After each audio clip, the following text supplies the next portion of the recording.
Developments in a months-long KMBC 9 News investigation into claims of harassment in the Kansas Highway Patrol. 6 women who worked for the patrol are suing the state of Kansas and high-ranking officials in the KHP. KMBC 9's Laura Moritz has an exclusive interview with those women. The women who all worked for KHP claim they face sexual harassment, gender discrimination, and a hostile work environment. They've filed a federal lawsuit, and they are explaining their experiences with Superintendent Colonel Herman Jones to KMBC 9 Investigates. Why would you bring any woman into this fold when you treat us the way we do? These women are sharing their stories anonymously with KMBC 9, afraid of retaliation within the Kansas Highway Patrol.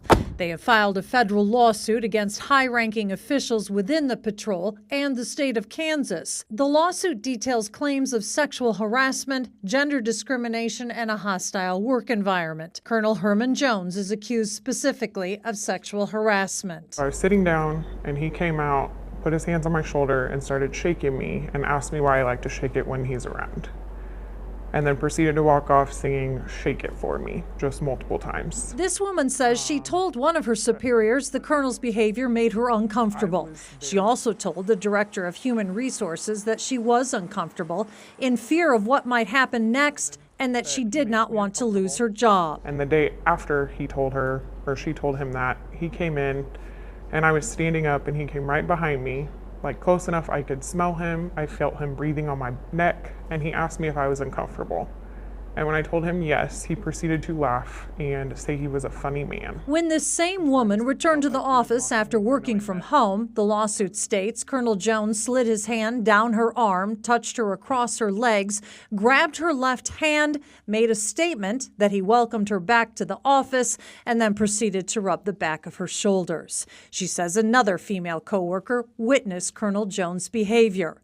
2 months later, she was told by her supervisor, Major Eric Sauer, named in the lawsuit, she was not to take her breaks or lunches with his coworker or anyone else on her work floor of the building. Another woman says the colonel's behavior affects how they do their jobs. At our troop headquarters, I'm coming in to do paperwork, he's coming in to do his colonel thing, and sees me in the hallway. "Oh, hi, how are you doing?" Grabs my hand again and pulls me into this bear hug. This female trooper wanted to talk to the colonel personally. I was like, "Can I talk to the colonel?" And I just want to tell him that wasn't okay. And I was told he doesn't have an open door policy. Like, there's no conceivable way you could go and talk to him one-on-one. The complaints were investigated by the Kansas Department of Administration. In July of 2020, Governor Laura Kelly's office issued a news release stating in part, the independent investigation found the complaints of sexual harassment against Colonel Jones were unsubstantiated.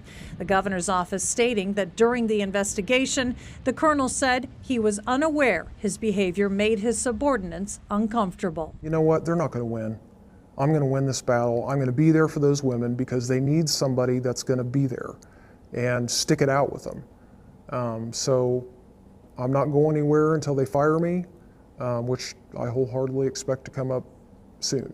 Since we interviewed those women last summer, some of them have said they've been questioned by chain of command if they granted us a television interview. The women say the questioning was presented in a hostile manner, placing them in fear if they were discovered, they would be fired.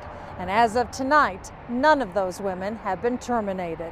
Laura Moritz, KMBC 9 News.